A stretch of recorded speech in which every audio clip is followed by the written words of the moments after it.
Well, hello, everyone. And of course, welcome to my channel. I'm Reina Creole, and the after school special is back. I know we've been gone for a little bit for the summer, but we are back.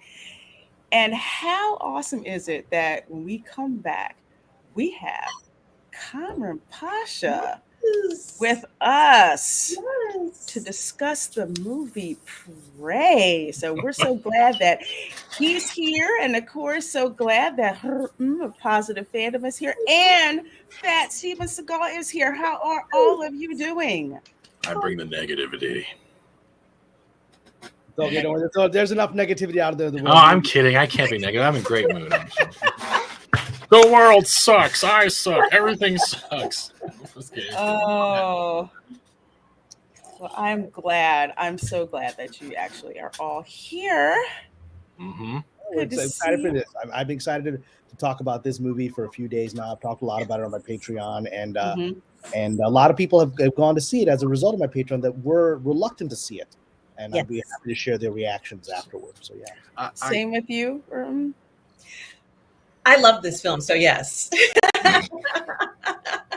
So I'm happy I saw it. I have a lot to say about it. It's like any film; it's not perfect, but I liked everything that was in it. So it was an enjoyable watch. I'm waiting for the second part. Yeah, yeah, no, it's and I don't know if you saw the news. It was just announced. Hulu just announced that Prey was the number one premiere of all time on Hulu. I You know, saw Really? all time of any series of any movie they ever but put on. um, can I add to that quickly? Is that okay? yes, yes. Is that really legit? If Hulu only premieres in USA and nowhere else in the world? Well, it's as legit as Sorry. Okay, I'm actually asking because I don't know. number one for its market. I mean, that That's look, cool. there's like Stars isn't all over the world, but it can take credit for Okay. whatever it accomplishes in its own markets. Okay, I didn't know if it worked like that. I didn't know if it was like a world market the way they range it or not. So that's actually not a question. Is there a world market? There's always something you can't get somewhere, right? And so That's true. all you can talk about is in relationship to where it's available. It's the number That's one awesome. thing that they've ever premiered on their streaming service. Then congratulations. Cool. I didn't know that. I actually thought that you do it like it's like the way the box offices and stuff are when it comes to premieres. No, because you're big, because box office, there's a global box office. Yeah. That's why. Yeah.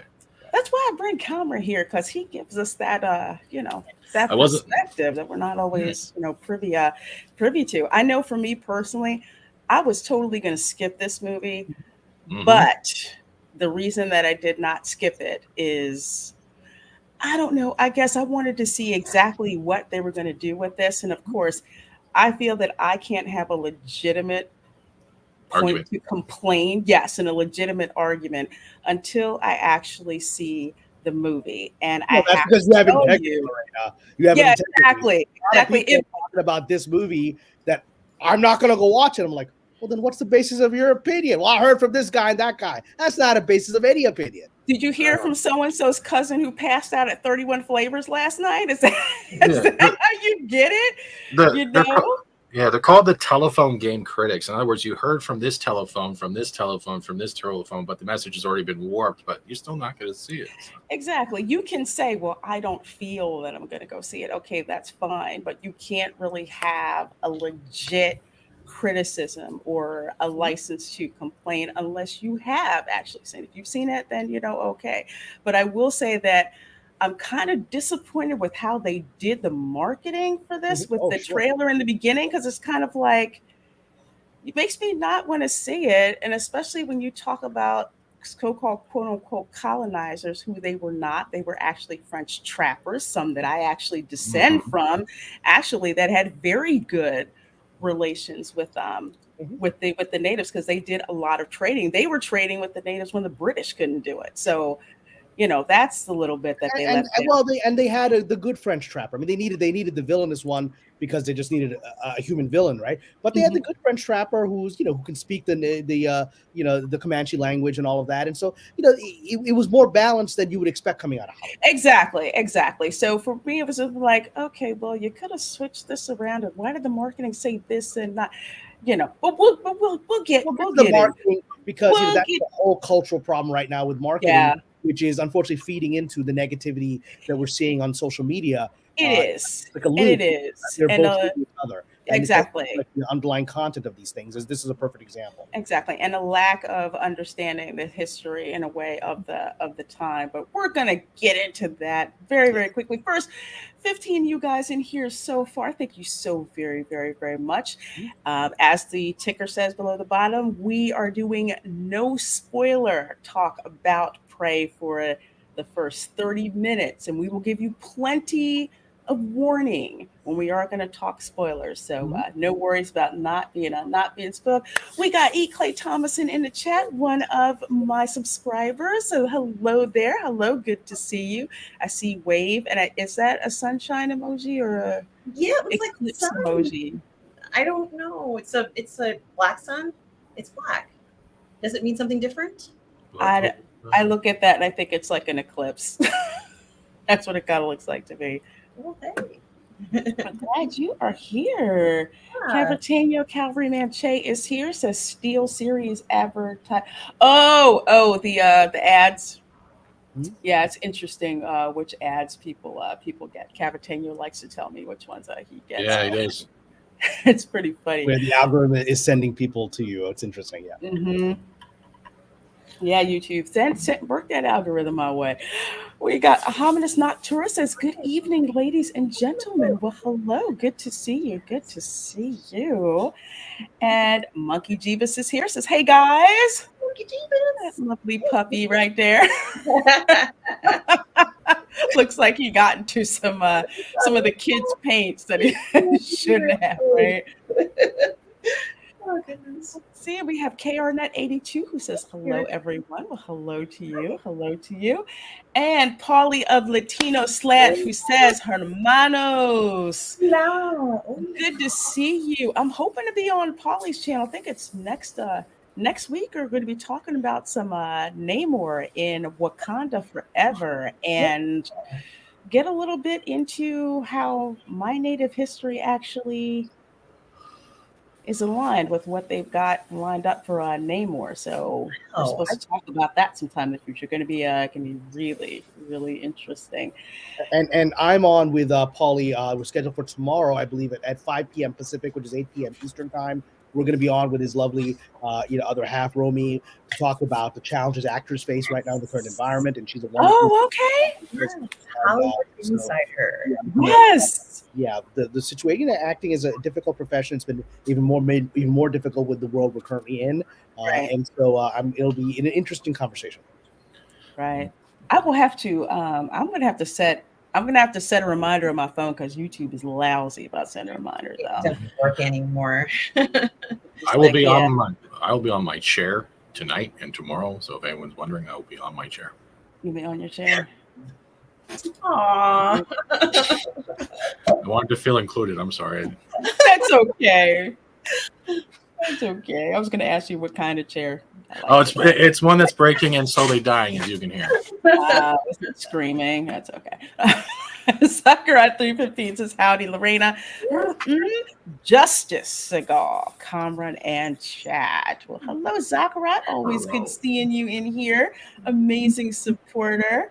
And let's see, Hominis Noctura says, no spoilers from me. I promise I like to see the reactions. Well, first 30 minutes, we will have no spoiler talk. And then after that, we go whole hog. So those of you who want to know Kamran's opinion, especially along with ours about the film, you'll get a non-spoiler response about that. So glad you're here. Hey, Adnan Kabir says, hi, all. Well, hello. Good to see you. Good to see you. And have come over from my Facebook. He's Facebook. Oh, I posted this on Facebook, so welcome. Welcome, Adnan, and thank you for being here. Thank you so much for coming over from Facebook. That's a bit of a spoiler, but it's in the trailer. It's in the trailer. So. It's in the trailer. It's in the trailer. Poor bear. Hey, CAC44, good seeing you. Good seeing you. Good seeing you. And Ion, good seeing you. Says Prey wasn't bad, maybe a tad slow, but it all came together and worked. Thoughts on this? I didn't think it was slow at all. I was pulled into the world. I Mm-hmm. respect that Ion thinks that, and I'm glad ultimately that you like the movie because, like, I love this movie. I really love this movie. I was able to see it in a theatrical setting because there was a special screening in Santa Monica at the Aero Theater, which is a classic theater. I went with a young writer who I've mentored for several years, who's full-blooded Native American, and she worked with me as she worked as a writer assistant on a previous show, and sitting there watching her reactions, which is a very emotional film for her. Mm-hmm. I was just pulled into the whole film. I can understand why some people consider it slow because there is a build up there. It takes, but the Predator, without any spoilers, it's pretty quickly on. You see the Predator spaceship within the first 5 minutes, I think. So I think Mm-hmm. it's not like you're waiting to get into this world. I mean, you're hit pretty quickly that this is not your typical day in the Native Americans' lives. Your thoughts? Well, something it really a lot has to do with this marketing issue of this particular film, and something that I feel that this film, and yes, it's true. There's a predator in it. I'm not trying to push that aside, but there was something else about the film that stood out to me was the chivalry of the Native American men, and I just kept just saying they're trying to protect her. They're stopping her from doing this because they want her to be safe. And it's so clear. And they're not going to allow her to go out and risk her life. They're not going to do that, and they're not ashamed for dying, to protect her. I mean, I saw so much self-sacrifice in this film, more than I've seen in a lot of films. And, just the bravery that these men had. Her brother's the GOAT. Let's just put it that way. I'm not going to say much more about it other than I embrace the masculinity in this film. I think that we haven't seen this level of masculinity, this amount of protection, this level of, just kind of looking out for other people in a way I just haven't seen maybe even Native Americans portrayed like this before. So in a number of levels, it was incredibly satisfying. And it's true. There were certain things that were painful to watch. It was bittersweet, but I kept looking and seeing the pattern of behavior that we saw, how these men were, how they knew what their duty was, and they didn't care what the cost was. They were going to do it. They were fearless. Oh my gosh. It was just, I feel like it was a celebration of these men. So it absolutely was, which is unfortunate. Some of the people who haven't watched it, and even some of the people who claim to have watched it, are like, this is a fake female empowerment movie. I'm like, I don't know what movie you saw, because this is a movie about traditional. By the trailer, right? Yeah, and and what's also so important is these men care for their tribe. When someone goes missing, they risk their lives to find that person. When this young woman, who's a bit of a troublemaker for them, goes missing too, they risk their lives to find her. Right? This is. And they all sacrifice. I mean, without sacrifice, they all face different kinds of sacrifice in this film for their community, and those are great, like you said, chivalric values that we have not seen in a while. Yeah. Zach, Steven? Well, I'm going to play off a little bit of oh my God, RM first. I'm sorry, I can't roll my tongue. It's okay. I'm Canadian. We got to roll the rim up here. But there was more than just the chivalry. If we actually looked at it, if you look at the dynamic of the brother and sister, you see the protection of, like, when you protect your siblings, especially living in a wild environment. You also have to look at the age setting of where they are, how more vicious the creatures around the area are going to be, and that extra level of protection is going to come in. At the same time, he's also trying to teach lessons that I'm not going to spoil too much into it, but there is a lessons of, like, you got to believe in yourself and take a chance. If you think you can do it, you got to do it. And it seems like we're always reaching this precipice where she gives up because she feels like they're telling her to give up. And it's never about that. It's the fact you got to find the faith, not only in your own self-image, but in your self-confidence. And the brother does deliver that. The other ones that try to implicate this, it comes across like the nagging you get at the school playground. But there's still that dynamic of family because they are their own tribe. They do look out for everyone. And I think in a way they're showing the respect that they cherish women more than they cherish themselves, their lives. Yep. I would have to definitely agree with you on that. I didn't think it was, let's put it this way. I think compared to the first two original Predator movies, it did seem to be a little slow because those are bona fide sci-fi action. So that's a little different. So with this, I kind of appreciated it starting out a little slow in the beginning because you are in a different time period. We're not in modern day. We are, I believe it was 1721, I believe. and you're basically, it's a Great Plains, but you're in what actually was known at that time as Louisiana Territory, all the way up to there. But seeing the Comanche together, like so many other Native tribes, valuing family, valuing the tribe members, like you all were saying, one goes missing, they go looking for them. With Nehru, she reminded me more of like the tomboy, honestly, the tomboy little sister. That's all she was. When one of the female elders, well, okay, I'm not going to go into that because we spoil the territory with that. But with her, that's thematically. Thematically, it's pretty much, why is it that you won't stay in your lane, so to speak, inherit the role that is made for you as a female, as a woman, as becoming a woman into the tribe? And basically she's like, no, I reject that, because this is who I am. This is who I want to be. And you need to love me basically for it. And her family does love her for it, even though it gets them in a lot of trouble. Like, how come you have to be so stubborn?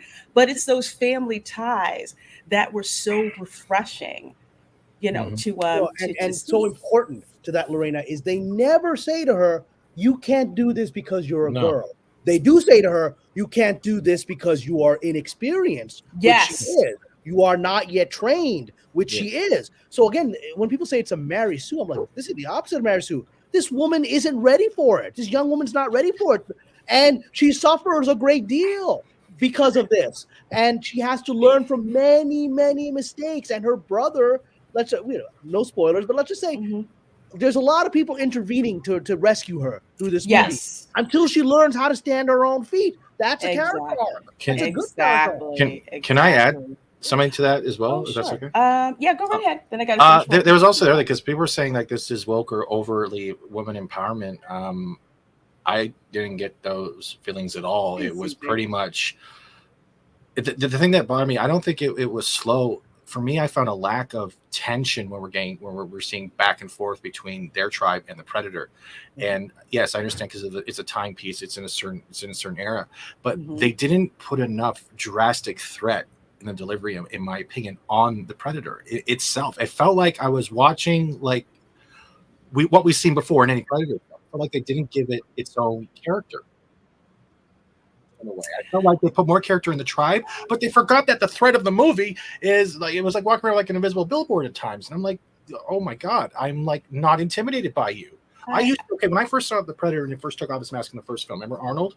That mask came off the first time. That pillow was over my eyes. I don't care. I was a kid. I was freaked out. And I'm like, nope, not again. That crap. No. Yeah, that didn't have it here. That kind of hit me in a way. That was like not as disappointment. No, I kind of get you with that, because that was also something. And I'm gonna get to you guys in the chat. And Hunch the Dirty Roofer, I see your super chat, and I'm gonna get to that in a minute. And I do want to respond to some of the chats that are coming in. I responded to about people raising their concerns about this film and whether it's believable that this woman can do this, because it is, and I'll explain why. But we'll get to this. Yes, we will definitely get to it. First of all, thank you guys, 42 you guys here in the chat. Please do hit that like button. Kamran Pasha is with us, along with Fat Stephen and to discuss Prey. To your point, Fat Stephen, definitely. When you first see the Predator in the first one and in the second one, it's a bad mofo. I mean, just imposing with the figure of what the Predator looks like. With this one, oh my gosh, not so much. I kind of didn't like that. I think that maybe they were going with, I don't know what exactly angle that they were going with, but I didn't find this Predator to be as physically imposing.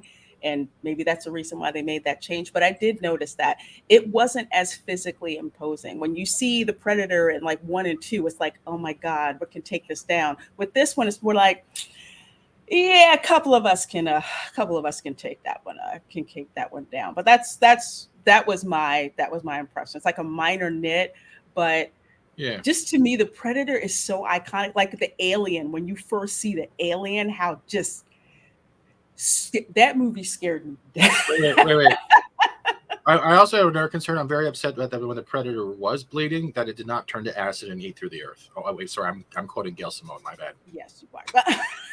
Hunch the Well, dirty. let's address Hunch the Dirty Roofer's Cool. Yes, very generous yes. super chatter, because I do want to address it. Yes, we do. Hunch the Dirty Roofer for $20. Thank you so much for that amazingly generous super chat, my dear. So thankful, so thankful. As a historian, whoo, you talking my language right here, was disappointed at the inaccurate depiction of the Comanche. They were a horse-based culture. Prey gives us Hollywood generic Native American culture.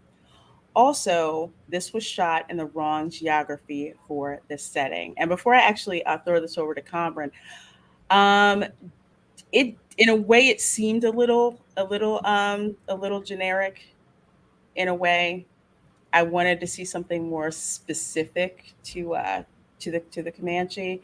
And as for the geography, yeah, I kind of did notice that. To me, it's like a minor nit, just kind of like, There weren't forests in the I'll Great allow it. Plains. There weren't hills in the Great Plains. I mean, that's what we're seeing, right? The Great Plains were basically completely flat, not really forests, Mhm. not really forests. The tall grass made sense. The tall grass made sense, Mhm. but no forests, no like bogs or anything like that. The Great Plains, literally, it's nothing. It's the Great Plains. It's fat. It's flat. It's like sod houses. Mhm. You know, you can see terrain for miles. It's like out in the desert, you know, when you're driving on I-10 through Arizona and through like New Mexico. Mhm. Imagine there's no rock structures. There's just like nothing. It's like in Dances with Wolves, Lorena, when they showed where the Native Americans were, and you could see it was quite expansive, and there were no trees, Yes. anything else around them. That's what it was like. Yes, exactly. It's like Yeah. Well, so let me at least address the horse issue, right? Oh, please do. Please do. Because they are on horses, and in fact, the try not to be spoiler here, but the climactic battle definitely has some of the main characters on horses facing the predator. And what's it, because I was at the screening where the director and the main cast, which included Amber Midthunder, which included the young man who's playing her brother, who's a movie star. It's the first role ever. That guy's a Gorgeous. He's amazing. his name. I'll get his name in a second. But his first movie, this guy, I want to see this. I will cast this guy. He's you can tell that he's a rock star, and he plays her older brother, and he eats. I mean, this movie's about Amber, but he just eats up his screen. He does. I mean, this guy's like Elvis. He's got that kind of charisma, and so what they said was the actor was there, and he did all those scenes. There was no stunt double on the horse stuff. He did all of them, including the big fight sequence with the predator where he's on a horse. And because he was trained, he's a Native American traditional guy, grew up in a reservation, and he was trained on horses from childhood. He said he hadn't been back on a horse in a few years, and so they put him like a horse camp. But it was like getting on a bicycle. He was back on, and that whole final fight sequence with him on the horse. I mean, that's him. That's him, and he's good, right? And so I'm not sure about that critique about horses. It's shown as a horse culture. They're just not. I mean, in their hunting sequences, it's just better drama for them to be out in this forest by themselves. You can say, okay, well, they weren't forest. That's just a better topography for the movie, right? You know, and so you can criticize maybe they shouldn't have said it in the Great Plains, whatever. I personally, I think that's the proper topography you need to make this movie work. And what we had in the first movie, it's in a jungle. It was in like South America, right? It was a jungle. Predator doesn't work as well out in the open, right? It has the natural terrain, which ends up becoming a character in the movie, really from the beginning. And one of the critiques that I'm seeing people for now is, I can't believe that these Native Americans could defeat the Predator. Guess what?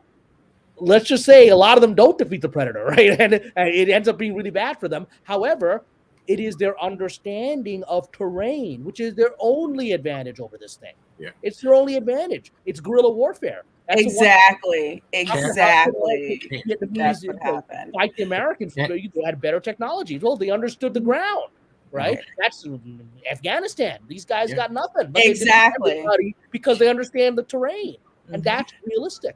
Let me get this super sticker real quick from your Muslim uncle. Thank you so much for that $1.99 super sticker.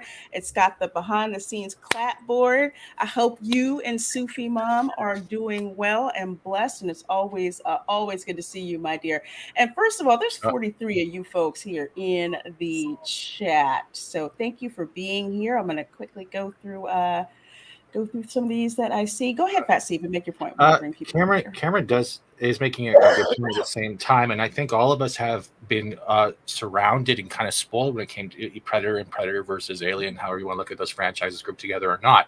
The first one, yes, jungle. Second one, city. We're seeing that the Predator is taking advantage of high point areas. It is seeing a full ability of its surroundings, and with this one, we're not seeing that as much. It's an uneven playing ground for the Predator.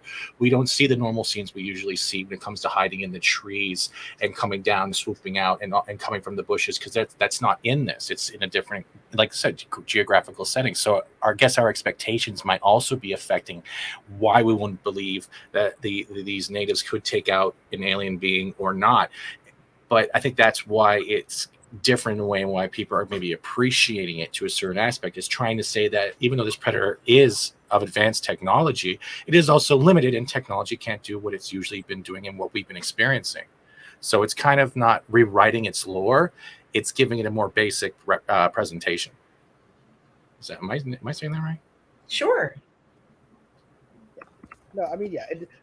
Look, there's more continuation in the chat. Really good chat, and it's important that people raise these points about how accurate this the terrain representing Native American culture. I will say this: I saw this with a Native American woman, and who's a screenwriter who I've been mentoring, and she was very emotional in the film. She even did the traditional sort of ululation sound at the end of the movie, right? That's done in the Middle East as well as in Native cultures to celebrate. And she said she'd never seen anything like this. So of course she knows. She's from she's from the southwestern Native tribes, right? She knows the differences in terrain, culture. Some people, when it's more Iroquois than Comanche, and all that's fine. She didn't care. If there's anyone that's going to care, it's this Native American woman, right, who's sitting next to me. She didn't care. She was so happy to see her culture in its heroism facing an impossible adversary. There is no effort to change the fact that this is an impossible adversary. There's no they should all die, right? The movie makes it very clear they should all die, and it is how this heroine learns through doing everything wrong and making so many mistakes. She begins to understand that the only way you can defeat an adversary is to understand its tactics and its strengths. She comes to understand that. So that is what is used in the end of the movie. Is not, you can't defeat this thing, but you can get it to defeat itself. You can get it to defeat itself if you understand its tactics. Yep. Yeah, Kwang Su, you are absolutely correct. I keep hearing that the ads did not give an accurate impression of the movie. They did not. I literally was going to skip this. I was not going to watch it. And I'm like, okay, you know what? I just decided, hey, it's free for me. I'll just make some time and sit down and watch it. And I'm glad I did to make up my own opinion, like about a lot of other people have, because you really should. It was not as bad. And I really do fault the marketing on this, because I'm not a full-blooded Native at all. My Native Americans actually Aztec region in Mexico, but living in Florida, one of the Seminole Indians are as much a part of Florida history as anything. And there's a lot of respect for that culture. And there are certain things that are in common that you see there with Native culture. So I really was happy with how they did portray things. They can't get it 100% accurate, but they got it accurate enough where it's like, okay. I also think that the problem is that as much as maybe people don't realize it or have actually done a self dive on themselves and how they view things, is maybe they've been trained so much to automatically look for these pretenses, even if it's marketing or not. They're automatically going for the categories. Like the way we look for the checklist, we're automatically looking for anything that signifies that checklist at the same time, without giving anything the benefit of the doubt of seeing it through and then making your criteria and criticisms afterwards. It feels like some have already been trained. I'm not calling you NPCs or bots, but we've already been trained to only look for those certain things, and then that's where you put your rage, rather than experience the whole thing and then basically support it. Mm-hmm. You know what I mean? So, yeah. Another thing I want to raise, and I'm answering in the chat as well, but it's important because I'm actually blessed that I got to go to a Q&A here, because I got to see this not just watching it. I was in a Q&A with the director and the actor. So people are saying in the chat, well, I think it looks like the Predator was all CGI. And that's not true at all. It was all practical effects, because the actor who played the Predator was there. The three people on the stage were were the director, Dan Trachtenberg, who's an excellent director, Amber Midthunder, the gentleman who played her brother, I'll get his name in a second, and then the actor who played, and he kept joking because he was like, I'm the one Jewish guy in the movie, right? He's like this tall guy. Dakota Beaver. Else. And they're like, hey, could you get in the suit? And he got in the suit, and they actually described it. The suit, the way they did this is he was actually, the suit is larger than him, and the Predator came up to above his head, and he's like at least maybe 6'7", 6'8". He's a tall guy, right? He's tall, but the Predator was larger than that, and so he was looking through the Predator's neck. That's where his eye set was, and so the whole headpiece and whatever is all practical, and it's different. It looks different from the Predator design and they talked about that too. The director said this is several hundred years in the past. Number one, their technology is not as advanced as what Schwarzenegger dealt with because this is 200 years ago. Yeah, that's a good point. We're seeing the prototypes of the Predator. 300 years later, when they come and deal with Schwarzenegger and to him, they've got better weapons. 300 years worth of better weapons, right? With the thermal shift and okay. You know what? All of that, and then they said the design was not meant to look exactly like the design from Stan Winston from that because it's 300 years ago, and these creatures are likely evolving at a different pace on their planet. So it was all intentional. That's true. I'll just say that all makes complete and perfect sense. I'm just selfish. I'm just selfish and wanted to see the one from Predator 1 and 2. But Kamran, you're absolutely right. That makes complete and total sense given how many hundreds of years ago this was. And Lord Kamina, thank you so very much for this $2 super chat. It says explanation for body could be Predator is a young blood. You maybe think that maybe he a less experienced fighter, perhaps. And, you know, he himself is exploring, you know, perhaps this is his first time to Earth. Yeah. And, you know, we don't know what that Predator's experience is. So that's something to think about going forward. But some of the technology was recognizable. It wasn't entirely unrecognizable. There's no doubt it was a Predator. Right. That, you know, no one can kind of look at that and say that's not a, you know, he doesn't look exactly the same. We knew about that before, but, you know, overall, I think that what we really were witnessing was a lot of different versions of, you know, predator versus prey. And I don't think that there were certain things that surprised me, but once again, part of the protection that the let's say the male Native American hunting party had involved also explaining to the main character and the brother's name, his name is Dakota, and I'm sorry, Kamran, his name is Dakota Beavers. Thank you. The brother who he just shines on the screen. Like as soon as you, the first time you see him, where the sister is talking to him, and then you see him, and it's like, whoa, like he's so remarkable looking and has such a presence on the screen that he's the star for me in the film. What do you think, Reina? Did you feel that way about Dakota Beavers in the movie? I'm sorry, I was looking at the chat. I was looking at the chat really quick. I'm sorry. Can you rephrase the question? I think that dude is a sex symbol. That dude is a sex symbol, and he was very charming. He was very charming on the panel, and you know, I just want to see more of this guy. I mean, this guy's good. This is his first role. Amber Midthunder is a successful actress. I worked with her on Roswell, New Mexico, right? And and she's a very good actress, but she's been around a while. The rest of this cast, nobody's. Literally first time they went to a reservation, did some casting, and it's incredible. Oh, so the brother? Yes. What did you think of the brother? Lorena? Oh my God.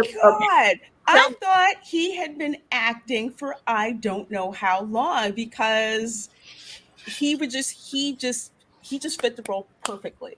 The elder brother, the warrior, you know, he was amazing. I mean, I look forward to seeing whatever this guy is going to be in next. This is definitely a breakout role for him, because even in his expressions as an actor, where he can move from being fierce to protective to concerned. Like when he's talking to Nehru, like, you know, look, I had to carry you back here. I don't doubt that you have skill, but you're not there yet. And this is why. There's a practical reason, why. And seeing that concern in his face. Oh my God, he's awesome. So I certainly do hope to see him in more stuff. Lord Kamina says, I meant to say unblooded. It means the predator is out on its first hunt. Now, here's what I was going to say is maybe it was a rite of passage. Which parallels her journey. Exactly. There's a couple things I want to add to that, because yes, first of all, if we looked at the helmet it's wearing, there was no scratch marks like we saw in the Alien versus Predator films and how they're finding the right of way when they had the queen frozen trapped under the pyramid and they're doing to fight the xenomorphs to gain the hunter mark. You know what I mean? So let's say that's right. That could be true. Also, technology changes. Just because you've developed space travel doesn't mean that you've developed your hunting technology, because every planet is different, every species is different, and every hunt is different. So you're never going to be fully prepared. And also that goes back to the planes, the terrain, and everything else that changes. Then we can also go to another one of the Predator movies, and maybe we're seeing before the genetic modifications that they tried to slide in later on in lore. So these are more of a original genetic Predator because it's 300 years. I want to respond to what you said, Stephen. And I think, and I don't know whether what I'm saying is a spoiler. I don't believe it is a spoiler. So but I feel like I have to say it because it's at the appropriate time, and it has to do with Alien versus Predator. And I have said this in a previous broadcast before about, I love Sanaa Lathan. I'm a huge fan of hers. So when I heard she was going to be in the Alien versus Predator film, I went to go see the film. I enjoyed it, but part of why I think that film didn't work was because she was presented as someone who could fight alongside the Predator, right? She doesn't have any experience. There's no one really to back her up. And somehow she makes it out. And it comes off as being just really unbelievable and not likely. If she had to climb a mountain inside the thing, and she would be successful at that. But the difference in this film is that we saw another woman, quite accomplished woman, similar situation where she finds herself having to fight either alongside or against something. But in this case, in Prey, she gets advice from somebody of what to do. She gets guided through this. She gets saved again and again. She has medicines with her. There's such a different type of setup where at least it seems like she could be prepared. After all, they're known for the situation, the hunting party. They're known for this. Sanaa Lathan's character in Alien versus Predator, she's known for mountain climbing. Yeah, I can agree. Something like that. Like, I don't think she deserved the mark, and I think, like, more or less, well, and also because, like, what the Predator lost his whole clan in that fight too, right? So it was literally, they weren't supposed to be there. That was a whole training, right? They showed up like breaking and entering pretty much. So I can understand where they were trying to do, but it didn't work off that well. Because he even had to walk her going through, here's your xenomorph shield and your xenomorph spear. On you go, my friend. And yeah, I get it.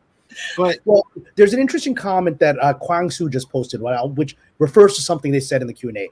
If we can pull that up, Kwang Su, also keep in mind some hunters still choose to use primitive weapons like bows just because they prefer to using guns. The director talked about this. One of the choices they made is that the Predator, when he shows up on this planet, he has some idea of what's here, of species and the dominant life, which is human. I mean, they wouldn't go to a planet without basic reconnaissance, right? So they understand what they're dealing with. And so he pointed out that every weapon that the Predator has is actually a more advanced version of what the natives have. The natives have certain kinds of spears. He's got that more advanced spear. And there's this cool thing that we've never seen before, this shield that they invented, right? Which the Predator shield, it's based on, it's in some ways a mirror of the native shields. So and they make that point in the movie, the Predator doesn't want it to be easy. There's moments where he has easy ability to kill some of the characters because they're caught in a trap and he walks away, which is within the line of how the Predator works. And the natives come to understand that. He doesn't like the Tyrannosaurus Rex in Jurassic Park. He doesn't want to be fed the goat tied to the thing. He wants to hunt. We've already got a trapped, thing. It's not of interest to him. And so going up with absolutely invincible weaponry, which they may very well have, they got interstellar travel, right? Wasn't of interest to him because he could just nuke the whole planet. There's no sport in that, right? There's no sport in that. That's right. No sport that way. Is coming up against this planet and understanding what its limitations are and then adapting your technology to mirror its limitations so you can have a sporting fight.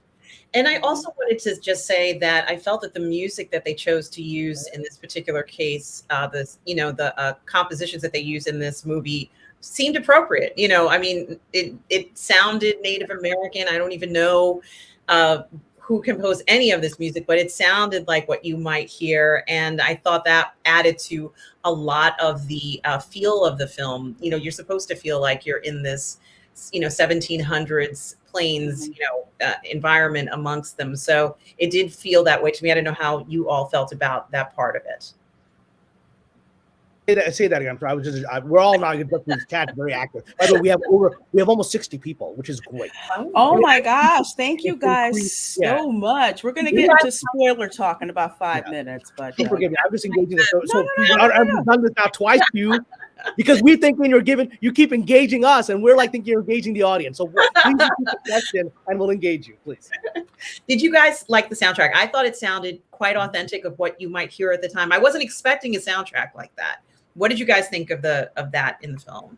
I mean, I didn't notice the soundtrack because it blended so perfectly into the film, right? It didn't pull me out. In some ways, the interesting parallel is, for example, the Elvis movie, which we talked about before, is that it has modern hip hop gently underlaid through scenes, so you don't notice it. It just creates vibe, right? Even though it's not period historical, right? And so the soundtrack here just pulled me. The entire sound design just pulled me in to the sense of this vast unknown terrain that's still a mystery to the people, as well as to this new creature. There's that moment in the beginning. I think we can start going a little bit into spoilers. We're about 45 minutes. We're gonna go to spoilers in a couple. Yeah. So a minor thing. It's not really a spoiler because it's really the first few minutes of the movie. When you see when Naru sees the alien ship, or at least she sees it through the clouds in a ball of fire entering the atmosphere at the very beginning of the movie. She tells her people she saw a Thunderbird. It was a mystical, wondrous moment for her. But still, these people are believing that there's magic in this world, even for them. There's things beyond their understanding within their mythology. So she saw an actual Thunderbird, which is part of native mythology. And to her, this was a sign of great things about to happen. And so the soundtrack captures that feeling that this is a magical world. Because it's new to everybody, even these native tribes that have lived here for 10,000 years. There's always something new in this world. And does anybody know anything about Dan Trachtenberg and Patrick Eisen? Because I tried to look up information about them. They have a few credits to their name. Does anybody know anything about them? I know one of them worked on 10 Cloverfield Lane, and I know Patrick Eisen wrote some of the scripts, I think, for Jack Ryan, the TV series. Is this kind of their first foray together? Does anybody know anything about them? Because I wasn't familiar with them. I don't know much about them, but yes, they have a lot of background in this. I think there's the good thing is there's connections to the past. Like one of the screenwriters is someone who worked on the Predators movie, right? So they have a long history of connection to this lineage, which makes it feel authentic, at least to me. Absolutely. Well, let's see. And the great Muda, I like that, Muda.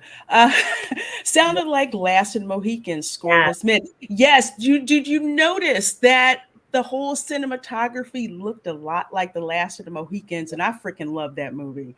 I love The Last of the Mohicans. The score was okay. It wasn't anything outstanding, but it didn't like detract from the film. Yeah, it didn't distract from the movie. That's why I didn't notice it. Exactly. It just melded into it. It really didn't distract anything. But folks, we are going to get into spoilers for this. So first of all, thank you guys so much. Over 60 of you guys in here watching. Thank you so very much. So glad that you're here. We are about to now delve into the spoiler talk in 5, 4, 3, 2, 2.5, 3, 2 3/4. 4. All right. Got no one to blame for yourself. We get spoiled at this point. So what did y'all think of the opener? The opening scenes of this movie?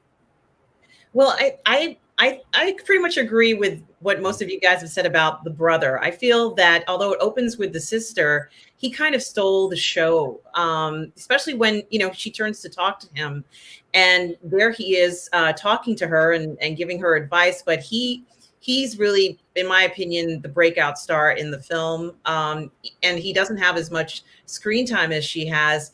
But what's interesting is that he's always on her mind 24/7 in this film, where she feels she has to warn him, she has to, do all these things. So his impression and his influence on her is maybe one of the most important things in the film, and I think you get that early on in the film. Yeah, absolutely. And what I wanted to say is that it starts off with this beautiful, beautiful cinematography. Again, people are like, well, that's not the plan. I don't care. I'm in the movie, right? And the beautiful cinematography of this land, of this virgin land, right? That is still full of hope and possibilities and mystery. And that pulls you into the world that they're in, right? You just start off, and you start off with that. So establishing this isn't 2022, right? This is America before it's America. This literally, I mean, I think it's 1719, and so we're talking about late colonial era, right? We're still, and there's still, and so this is, and you get that sense of it, that you are not in the world that you know, and in a world that you do not know. And then we get introduced to Naru and her family, and and the tribe, and seeing them, go through the processes of their day-to-day lives, which makes it very real. Absolutely. Fat Stephen, what were your initial impressions? I thought it was okay. For me, it was just it was a different setup for me. I do like the brother, but I'm gonna sound different. It felt like I was watching another Predator movie, and at the same time I wasn't. I don't hate it, but I also wasn't like, I'm not gonna go back and watch it again, because it's not something I can rewatch, but I might watch in the future. You know what I mean? I thought it was a good way of delivery. Honestly, and what Cameron was talking about earlier with the Thunderbird, I do like that scene, because it was like all of a sudden I got a hit with like Never Ending Story kind of feel, with Atreyu talking to the Ivory Tower princess, and it was like, all right, cool. What was that? I don't know, but it wasn't on mine. I thought someone actually summoned a Thunderbird. Okay. No, it's probably literal Thunderbird. It's just I'm by the beach. I know. Driving their 40 cars at like 100 miles an hour, right? And they got, and their muffler is specifically designed to make you know that they're there. Whatever. You'll hear more of these douches. I thought it was a satisfactory opening. Like I don't have complaints. I didn't think it was like what we were seeing in advertising. It was a good start off. Yeah. That's what I thought. I did like it. I did like the start off, where you see you see the natives, and you see how they get along, and it was introduced perfectly. I especially liked how the Predator was introduced, because you notice with these movies we never see the Predator right away. Mm-hmm. We see the after effects of the Predator. I thought it was interesting how you saw like the little, was it the mouse or was it a rabbit? It was a rabbit. It was a rabbit. There's a wolf chasing a rabbit. Wolf chasing a rabbit, and the rabbit, there's like a snake, and the snake tries to, get at him. But, the first thing the Predator does, he picks up the snake, like he's picking out who is the strongest predator amongst what he sees. And initially when he starts skinning the snake, I'm like, why are you going to, of all things, why a snake? But apparently this guy's never been here before. But I did like how they paid homage to how they introduced the Predator through the movie. So this is someone who's very selective, again, not hunting for sport. So I did like how they went and introduced the Predator, introducing the main character, Naru. I keep saying her name wrong. I'm so sorry. I did like how she was introduced as a tomboy. She's practicing. She's trying to learn combat the way that would fit her. I kind of liken it to a woman who's going to a firing range. You're going to a shooting range. You learn that you cannot, I'm being sexist here, shoot like a man. You can't hold a pistol like a man. You have to adjust how you do hold that. You fight differently. It doesn't make you any less lethal. it just makes you different and plays into your strengths. So what did you all think about Naro's introduction? Did you like her at first, or just like, I don't know if I like this chick or not? Or Well, I liked her immediately, because she's an underdog in this film, right? And we've got our friend here who's listing his 100 critiques, and you keep listing your critiques, my friend. Keep list of grievances, right? Go for it. Yeah, just keep going. You're there. You got it. This is your chance. So keep doing it. That's why I said send it to Fox, man. The actress should have gone to the gym. No, Amber Midthunder shouldn't have gone to the gym, because that's not realistic. Why? We don't need a buffed up. We don't need Linda Hamilton in Terminator 2 for this. That's not who this is. A young woman in a native tribe in 1719 who has dreams of being a hunter. She's not ready to be a hunter. She's a tomboy with ambitions that she's not ready for. And part of it is she's not physically ready to do that stuff. And it's not her physicality that helps her survive this movie. Not in the least. The fact that we see her, and she is this small woman. It's like the rabbit that's out running. And now I suddenly realize what the analogy is. Yes, that's what I'm saying. That's it. She doesn't have the ability to beat the wolf. She doesn't beat the wolf. She gets the wolf to beat itself. That's the point of this movie. She can't defeat this thing. And to give her like a physique that reflects that she's a warrior, she ain't a warrior. They tell her that. She's like my little sister that wanted to come along with the boys on the camping trip. That's what she is. And so that makes her so likable, is that she wants to be something she's not. And she suffers a great deal because she isn't that person yet. So I mean, keep listening to your critiques, get it out of your system. But I don't know about this, man. I mean, I feel like we're talking about a movie that's not even a real movie. It's just like a laundry list at this point. I don't, because here's the thing. It's like I hear people say all these little critiques about it. Yep. She's this, she's that, or whatever. When I see this character, one, she is not perfect. She F's up repeatedly, almost getting killed, getting stuck in a bog. Can't throw a tomahawk like the others, so she has to improvise. She hasn't even gotten that down yet. Yeah. I really didn't see a problem with that. It seems that most people seem to have a problem. Not most. Let me see it this way. Some people who have the biggest problem with this film seem to have the problem with the fact that the protagonist is a woman. That's what I don't like. It comes down to that. And I texted this to you, Lorena, yesterday, because I was like, when I see some of these critiques of people that allegedly watch this movie, allegedly, I will say, I was like, hey, do you remember Alien? You remember Alien? I remember Sigourney Weaver. That whole movie, and she barely survived. She's the only one to survive this alien, and the only way she survives it is she uses her wits, because she can't defeat this acid blood spewing monster. That's not possible, and so she has to use her wits, right? Even in Aliens 2, right? Even in Aliens, she can't defeat this thing. I mean, she just has to get them the hell off that planet, and then all she's got is this mechanical moving machine robot, and still not able to defeat. She can barely defeat it. I mean, in defense of Ripley, she is an engineer, so she does have that on her side. And of course, she was the ranking officer, so she's got some skills. She's got skills, but doesn't have the physicality to defeat this thing. None of them do. That's true. I think what's interesting about this character is that she's essentially like a teenager. She's not a fully grown woman here, guys. And, we've been told, and she kind of goes out and she gathers things. She has all this stuff to heal. I think she just has a sense of adventure about her. And, perhaps she kind of, maybe she has a sense that there is some danger to the tribe. And it's ironic because at the end of the film, that's just the thing that she ends up reporting to the chief, is that, hey, by the way, there are people out there and we have to, move to where it's safer. Well, I think that, perhaps, one of her responsibilities as a healer is to always sense and see if there's anything that could be dangerous to everybody. And part of that might mean that she'd have to venture outside of where they go and doing their gathering for herbs. She might have to follow them. In fact, there was one scene where the brother had mentioned, well, she needs to come with us because what's his name is hurt. If he's hurt, who's going to heal him? And so, right. When you go to the military, guys, there's always a medic who goes along. So, I think that we have to kind of look at her from a little different point of view. Someone had commented that she's not a warrior. She's not. That's not what she's claiming to be.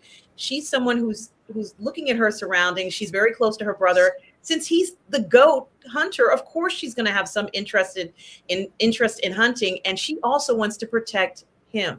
So she has an ulterior motive for always wanting to go along with him, for always wanting to know what's going on if he needs anything. They are tight. They're super tight. And in the end, he sacrifices everything for her. It's not a surprise. She'd do the same for him if she had to.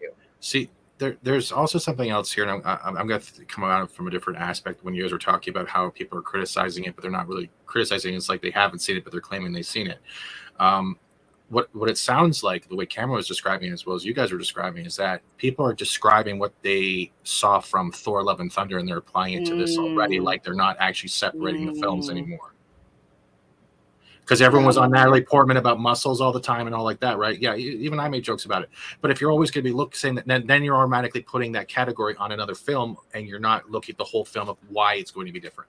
Well, and that brings this conversation that I've had with Lorena and with Irma. I actually had this conversation with her. We met personally in New York just a couple of weeks ago. And so I've had this conversation. You know, I think we're at a place right now, and some people in the chat will feel this is unfairly labeling them. I'm not labeling anybody in the chat. I'm talking about a general culture that we're in, right? Which is, I've experienced it because I'm doing this YouTube thing now for a couple of years. I watched it evolve, right? And I've watched where we are right now. And I think we're at a place right now where everyone is so burned out from the last several years of bad storytelling, of Mary Sue characters, of fake female, empowerment that isn't real female empowerment, all that. So we're tired of it, and we're so damaged by it that that's all we see everywhere. And we cannot imagine that they've stopped doing it, right? We can't imagine, right? Even though we've had quite a few great movies in the last year that are back to the kind of storytelling we all wanted, but everyone keeps talking about it as if the world hasn't changed. We literally, it's like we came out of a war. We're like shell shocked. And so people are repeating mantras because they can't even imagine, that the war's over and the explosive sound is just a car backfiring and not a rifle, right? We have that level of damage that I think is affecting the discourse right now in the fandom. And it's so disheartening because it's like if something is crap, then you're going to see it and find out that that's what it is. But don't make a prejudgment just because, and I get it. It's like we're just tired of, bait and switch or whatever. That's not always the case. So to me, it's kind of disheartening when people are like, it's an agenda right away. If there's an actress who's cast who is, and I hate this term, but I'll use it, person of color. Oh, it's diverse and it's woke and I don't want to see it. That's extremely disheartening to prejudge like that. It's like, I understand, but at the same time, it's just like, after a while, it just gets to be tiring and a trope. It's just like, come on, seriously? Yeah, I mean, look, and the thing is, people feel like that's not fair. You're calling me racist. I'm saying, brothers, sisters, we're at a place right now where the commentary, in order to justify the emotional thing that I'm saying we're stuck in, the emotional loop, in order to justify that when I don't think personally think the evidence supports that thing that people are claiming they see, because I think it's coming out of this emotional loop, then we end up having to go down to a critique that, well, Indian Native American woman, it's got to be woke. Yeah. Because 5 years ago, they were trying to, this Predator movie, had it been made, Prey, 5 years ago, would have been super powerful Native American Amazon chick who shows the men how to do it all, right? That's what they would have made. And the brother would have been this nasty, misogynistic guy who gets what he deserved, rather than the loving, nurturing teacher that he is, and who shows her what she still has to learn. And this is not the movie that the people that we're talking about would have made 5 years ago. That's just objectively true, but we're talking about it as if it's that movie. I want to add something quickly to one of the comments in the chat. With anything, to be honest, everyone's opinion is going to differ. One person thinks an actress is good and another one may not. You can't push that because it's an opinion and a personal preference. It's not an actual argument to have. Everyone's perception of an actor and actress, however you look at it, is different. So saying I think you're wrong or trying to imply you're wrong because you can't think this way because you think another way, that's already a closed off discussion, and that's honestly just poking the bear. Just let it go. Like, that's the whole point of these discussions. We're finding the best and the bad within these films, and as Cameron was saying, we're in a generation where we've been swamped, shoved down our throat, bait and switched. And guess what? To the point where we're getting oversaturated with super films, like say superhero films as an example, it's the same thing. It's an oversaturation of an agenda checklist, and eventually we're going to get called names, so we're on the defensive already. We're automatically looking for the worst possible garbage to automatically hate it. Bandwagon hate. We've lost the ability to go pro-con. And Ion is right. And I kind of want to say this. Yep. People are not giving things a chance anymore because they've been burned over and over and tricked and lied to. But until you give it a chance, you can never really know. It's hard now. And you're absolutely right. It's like there's a reason for people to be gun shy about certain films. It's like I totally get that. But there's those of us who have to go past that and see what the truth is and spread, and spread that truth, I mean, with this movie, sorry, go ahead, Kamran. I was getting passionate about this. Just we all have to, because what we're doing is we're ruining our ability to have any fun anymore. We're doing it to ourselves. The wokies ain't doing this to us anymore. Like, people still say, I will never watch Ms. Marvel. You're just denying yourself a really good show. That's really the best family show just on what Disney I need Plus. when writing. I mean, what? Why are you doing this to yourself? There's good stuff out there. No one's doing this to you, buddy. You're doing it to yourself. We're taking a little bit of a segue, Adnan Kabir. We're actually going to just get back to the film just a little bit. Like I said, I really didn't have opinion about her in the beginning, and I really didn't like her that much in the beginning. And I think for me, I wasn't a tomboy. For me, it's kind of like operate within your lane, kind of be more diplomatic, but she wasn't. She was just like, look, I want to be a hunter because you're basically telling me that I can't be. So that's what I want to do. And that's what I want to be. And I did notice there were several scenes, and I will take issue with this. While eventually I did start to like her, the concern that she did have for her brother when he was missing, and she was like, I'm going back to get him, and trying to explain to these guys, look, this is what I'm seeing. This is not normal. You're not listening to me. It's not normal seeing animals without their skin. It's not normal that this being didn't kill me too. Think about that. And they didn't really want to think about that. They didn't want to believe that. So that's when I kind of started to like her more, because she's just kind of like, this isn't about me. It's about all of us. And I'm really trying to save you here. So I did like that part. And that's kind of where I really started to like her and buy into what she was doing. One of the things I didn't find very believable, but I'm like, okay, was when she was fighting with the French trappers in the camp. I thought that was a little unrealistic. 3-on-1, given how small of a stature she was, and she really didn't have, I'll say, alternative technology in a way, an alternative means to take those guys out. So I was kind of like, I don't think I quite believe that, but it's okay. Well, I'll respond to that. I think part of what I think was the subtext of that scene is that they're underestimating her, right? Because exactly, she's a small native. They already have not necessarily a respect for these quote unquote savages, at least some of them, right? To have that negative perception. And so, I think they're not ready for her to fight back because we've already established for about an hour that she is trying to be a fighter, and she's learning, right? And she's adapting weapons and new ways that she hadn't thought of before. So they don't have any of that. So they're, in some ways, it's almost like kid gloves when they're trying to hold her down. They're just like, oh my God, wait a minute, she can kick ass, right? Oh, now we're going to deal with it.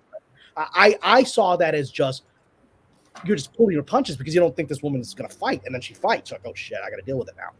Well, I think that there's a lot of things in this film that are unexpected because if you are looking for certain things for Predator, and the film may or may not have that. I don't think I was expecting such a heartwarming story about this tribe. Honestly, I didn't know I was going to get that. But one thing I do want to say is that Reina and Cameron and Steven, I got teary-eyed when she wanted to go off on her own, and the guys wouldn't allow her to go off on her own. They had to tie her up. But I even got more teary-eyed when the Predator came and she was like, untie me. And he says, no, get down, get down. These guys are going to die for her, protecting her. And I'm still like so touched by what they did. They don't care. They don't want her to get hurt. And, I kind of realized it's like, even if they got, the predator's head, it doesn't really matter. The most important thing to them is making sure that she's okay. Yeah. And, I just think that that's such an important thing to show in a film. It makes you feel a connection, maybe perhaps not to the main character, but to the integrity of the people who are featured in this story. And for example, we see other groups, and I'm not calling the trappers bad guys. I'm not doing that. But let's just say, they didn't have that same feeling. We didn't have that same warmth for them, just because of the circumstances. But I think it's an interesting approach where they were like, even if they were upset with her where she tried to fight them, they don't care. They just want to make sure she's safe. And it's just, that's what we want in a story, where we can connect to stuff where, let's portray men in the way that they actually are. They're not going to let you go ahead and get killed or make a mistake. This is a realistic, portrayal, despite everything else in the film, of what men do. And I like seeing that. And it does make me think of things in my life where my father or brother would intervene. And it touched me. I still am very touched by that scene. It's not the most important scene in the film, but it was important. You know what? You hit something very important there. And I actually raised it with the director. I asked a question in the Q&A. That scene was actually very emotional. I got emotional in that scene, right? Because it's the first moment the natives actually encounter the predators as a tribe. And they recognize and they understand that she's not crazy. The stories she's been telling are not. Yep. And then they immediately go into warrior mode. They don't go, oh my God, maybe I should have believed it. They're like, okay, this thing is real. Boom, get ready, right? And I love that because it was very realistic to people trained to survive, right? Now they don't have any more time to argue about it. She's right. There's a creature here. We can't see it. Let's go, right?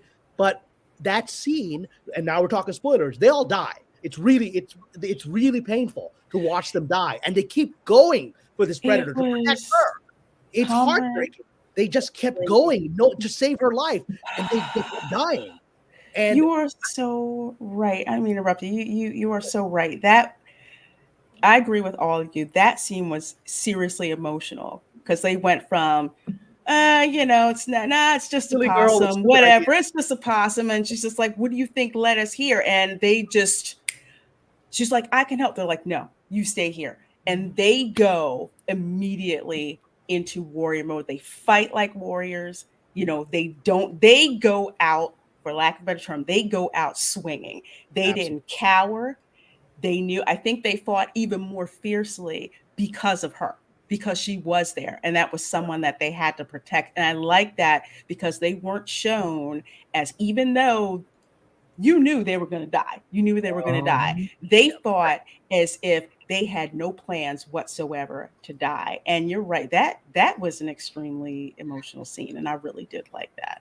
So I asked the director, because I thought these are small characters. They might have 2 or 3 lines in the movie, right? But I asked him, I said, this movie's incredibly well cast. Even these smaller characters, you care about them and you care when they die. And the bond they all had. And I asked him, how did you achieve that, right? Because almost all first-time actors, certainly the natives. Only Amber has a career. None of these guys had done anything like this before. And he said, well, what we did is we took them to a camp for a month where basically it was like a survival camp, that all the actors had to be in the survival camp, and that bonded them as a family, right? And so you feel that bond of that tribe because they knew that was going to make the movie work. Is that people have to realistically feel like they are one unit against this creature, and they felt like that in that scene. Absolutely. Oh man, I really did. I really did like that. Let's talk some more about the predator actually in this scene, especially the scenes where, let's face it, the trappers got freaking murked. I mean, just body parts flipping, everywhere. And they used Neru and her brother as bait. Oh, gee. Yeah, that was terrifying. And I kept telling myself that the predator isn't going to go after them. But I said, yeah, of course he's going to go after them. I didn't really know what was going to happen, to be honest with you. And I didn't understand, although I'm sure everybody who watched this film completely understood that, her brother was cut so that the predator could see blood or whatever. I didn't really understand that whole part because I got confused when I saw the scene, Lorena and Cameron and Stephen, when we saw all the buffalo skin. And I thought, well, that looks like a cigarette, near the buffalo. Yeah, cigar. Yeah. So I thought to myself, well, then, but we also saw the predator skin the snake. And I was like, well, the predator probably wouldn't do this to all this buffalo. Like, this doesn't even make any sense. Like the buffalo. The buffalo is not a useful prey to him. Yeah. So that's a prey animal. It goes after other predators. Yeah. So I thought to myself, isn't the predator, I was just a little confused by that at first. And then seeing these trappers, I almost wondered, shouldn't they be running away from the predator? Why are they trying to hunt the predator? This is something that I question, because as far as I know, trappers don't like confrontations, right? They're just there to trap stuff and they get out, like they gather and trap as many birds as they can, put it in a place, go to the next. Because they're there to make money. That's what French trapper, and you touched on something that did kind of bother me, because trappers, they're usually there, get furs so they could get their money, trade with the natives, get what they need in exchange, and go. Yeah. It's just like, for what reason and for what motivation did we really see on screen for them to do that? So I don't know if it was just a convenient plot device to use. I'm not quite sure. But historically, and that's the thing, my historical brain started to go off when that happened. But if I had zero historical context, I wouldn't have had an issue with it. And I'm sorry. I'm sorry, Cameron. As they're tied to the tree, I really didn't know what was going to happen, but I should have known that. And it is true that the brother doesn't untie them. But let's say hypothetically, if Nira hadn't found a way to undo the bindings, I think the brother would have eventually gotten them out of the bindings, and they would have gone on their way. But they make a very good. They take these opportunities where they are kind of alone, and he doesn't know what's going to happen, and he doesn't know what's going to happen. And technically speaking, the predator can only see what's in sight, right? He can't see through a tree, right? So there's something blocking. So they're both on the opposite side of the tree. So he can only see one person, technically speaking. When he goes around to the other side, he can't, and then he can only see the other one. I guess there's some kind of logic to it. It can block your heat signature. And, I don't know whether she kind of learns that or picks that up or understands it, on that point of the game. But they make a very good point of you hearing certain things that he's telling her of how they're going to handle this and how things are going to be defeated. He's not afraid. She's terrified. She is terrified. Oh, this is something else too. She is terrified through a lot of this film. And, she doesn't hide it. And, she doesn't act foolishly, but she is terrified. She runs when she has to. She's not going to go ahead and take unnecessary chances, I think. But I think that if the brother were not there and, and those men were not guarding her, she wouldn't have stood a chance all this time. There would be no film. It couldn't be. But the trailer presents it, even when we're looking at the description, where it says she's a skilled female warrior. And I'm like, well, wait a minute. No, she isn't. She picked up a few things, but she hasn't been out there, battling a whole bunch of things. So it is a little deceptive in a sense. She is protecting and warning the tribe, but in actuality, that skill isn't there, and she's still learning. So this is the trailer doesn't actually give you that impression that she's still a newbie, that encountering all these things are new. So while they were tied and she figures out how to get them out of that, I wondered to myself, well, it is incredibly dangerous, and the predator happens to be working in their favor at this point. But, I almost wonder, how on earth was she thinking that she and her brother were going to be able to defeat the predator? I mean, I think that the brother has the skills to do it, but he has a disadvantage because the predator has better, things to fight back with. And so this goes into the idea of, well, what does this predator have exactly? And Cameron, you mentioned it. I think Lorena and Stephen, you mentioned some of the tools that they had, that they used to fight against anybody who they encountered. But we see very specific scenes where the predator's kind of learning himself. When he killed, he's observing the prey, and then he decides to kill what would be the apex predator. He handles the apex predator of the bear, like a piece of cake. Right. But honestly, the bear does get in a few licks. Even the dog gets in a snip on the predator, and he's been hurt quite badly through this, few days that he's been in this situation. I think it was an unexpected situation for him. And, you know, I don't know. I think maybe the Predator probably would have won the fight, but it's okay. And I think that if the Predator has to lose in this for artistic license, I will give them that. Well, let's kind of talk about the ending scene, which. Well, before we do that, I actually wanted to just build one thing Sure. Go right ahead. which is one of I think the most frightening scene for me in the movie. Like that scene with the natives banding together to face the Predator for the first time. That's the most emotional scene for me, even though there's a lot of other death that happens that's very personal to her. But that scene was the most emotional. And then the most frightening scene for me was actually not with the Predator. It's when she faces a lion, right? And there's a thing where they're hunting this lion, which they think the mountain lion. Yeah. They think the problem they're facing in the forest is a lion and not this creature, right? That she's talking about.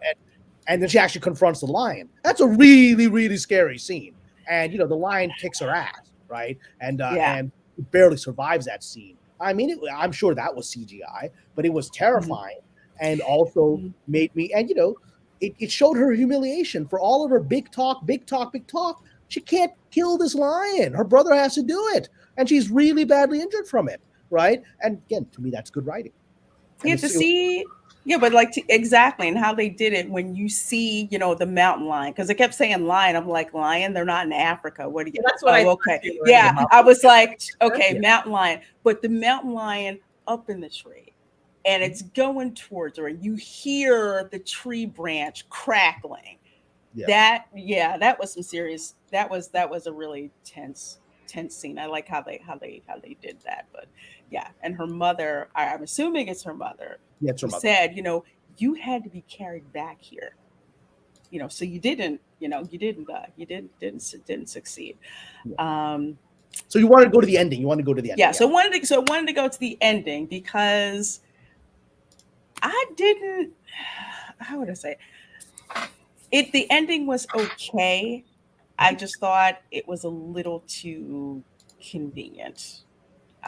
That's just what I thought. I wanted something different. As soon as they went back to the marsh bog or whatever, and that's where it got trapped, I'm like, okay, I know exactly what's going to happen here. She's going to wind up taking him out. I didn't like the fact that I wasn't surprised by how she took the alien, you know, how she took the Predator out, because she had figured out by observation, which I'll give her that the helmet is what guided the plasma weapon that you saw with the three dots and everything. But I wanted something more challenging. I wanted her life to seriously be in danger. Like, even if she would have tried that and something screwed up and it didn't work, and she had to rely on something else from her wits to take out the Predator. That was my only issue with it. I just it didn't surprise me. Trying to save her. Like, I'm sorry, what? At the end, maybe if some of the other warriors showed up and saved her. Even that, something that I didn't expect to happen. It just seemed like everything was put in place conveniently in front of me. That's just me. So I'm just gonna look at that scene from a screenwriter's perspective. You know, so two things. One, to address I think that scene has to be one-on-one. I think, you know, we've gone through the tribe, and now it's just her, and we've seen that she really isn't up for it, and so that is meant to be this is her moment to finally rise up to the challenge, because there's nobody else now left. But you know, it was I can tell the moment they came up with that scene in the script, right? It's set up payoff moment, right? I'm going through it right now on the rewrite of my pilot, where I'm explaining to people why I'm setting certain things up that are going to be paid off, right? Because executives don't always see that, right, until you show it to them, right? Right. And so that was what it was. I mean, I thought the scene when she's in the quicksand was a wonderful setup, because it was scary. It was a scary scene that she might be, you know, and it built on the fact that she had learned how to use this tomahawk with a rope, right? And to get herself out of that. But again, she wasn't good at it, and she was drowning in the quicksand until she got herself out of it at the very last second, right? And so I personally appreciated that the quicksand was the setup payoff moment. That was the intention. Certainly they could have added more to that. And that might have partly also just been budget. I mean, that there's only so much they could do physically with whatever budget that they have. So they said, let's just stick to this thing being stuck in quicksand, and then we're going to use what we know. I think all practical concerns making a movie. Yeah, because it was more of like, it's like it was okay. I just kind of had I wish I hadn't been able to, to see this coming, but it was okay. That was okay. Bad Steven, what did you all think? The whole ending area? Yes, the ending scene. I think it could have been done better, but at the same time, the horse scene and the dude just going at it with the sliding and the stabbing, and just how they delivered the you see the spear, but you don't see the impact, you hear the sound. Like, I think the fight or flight, it was pretty much, if I'm gonna go, I'm gonna make sure my sister survives, and that was brilliantly delivered. And for someone who's a brother myself, that was a very emotional moment, because at that point he's literally passing the torch to her. He's like, I've taught you everything I can. Now I'm gonna die for you, right? And you've got to take this all the way, right? And I trust that you will. Yeah. Yeah, Ion says the kill at the end was pretty good. There was no way her weapons were going to kill him, so using the environment and his own weapons was clever, more on the fly.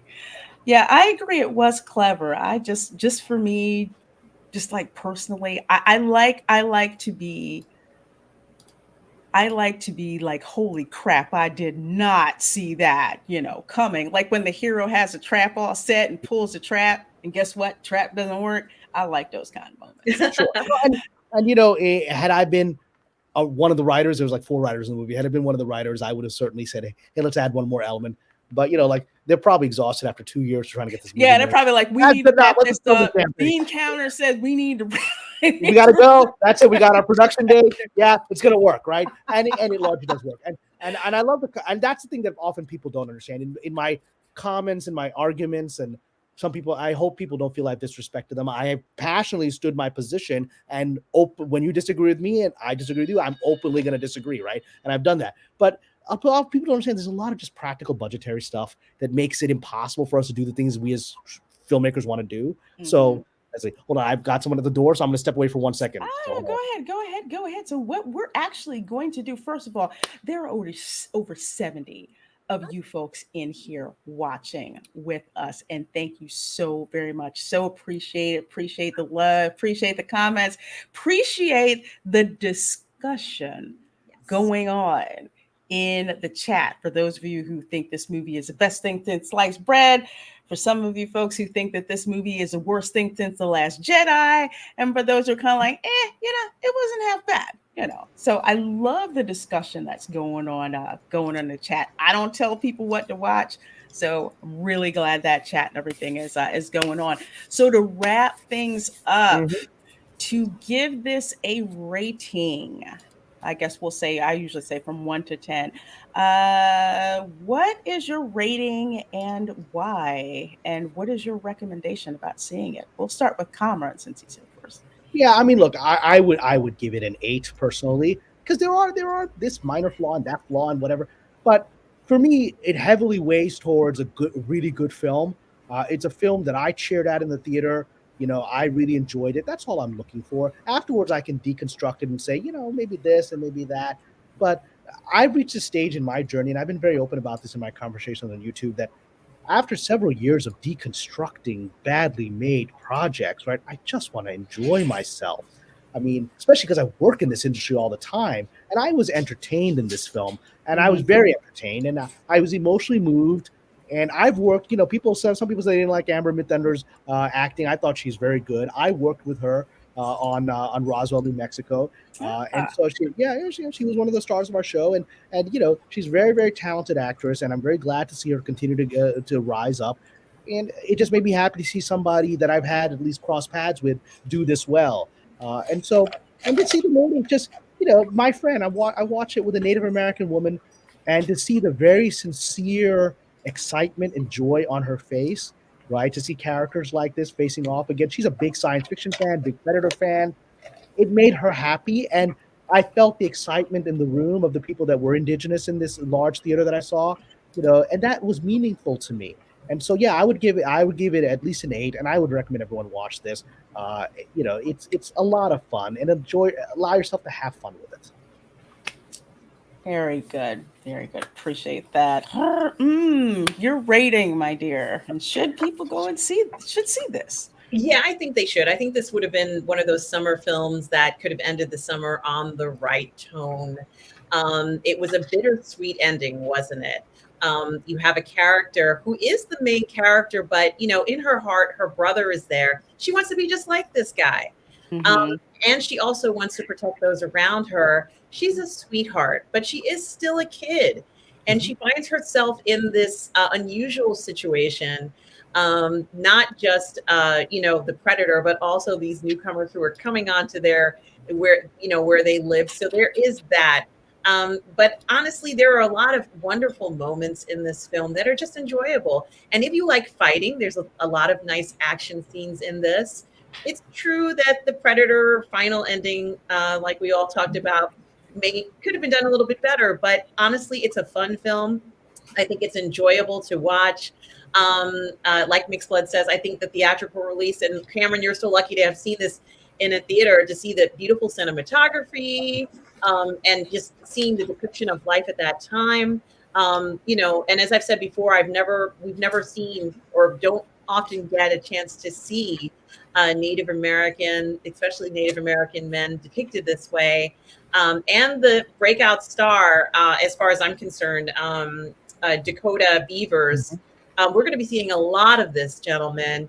He doesn't know how good he is. I have a feeling that he's just going through the motions.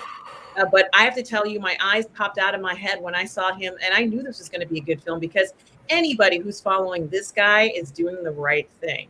So I give it an 8, and I enjoyed it, and I think most people will enjoy it. If you're a Predator super fan, you're going to have to give a little bit of artistic freedom and license in this one.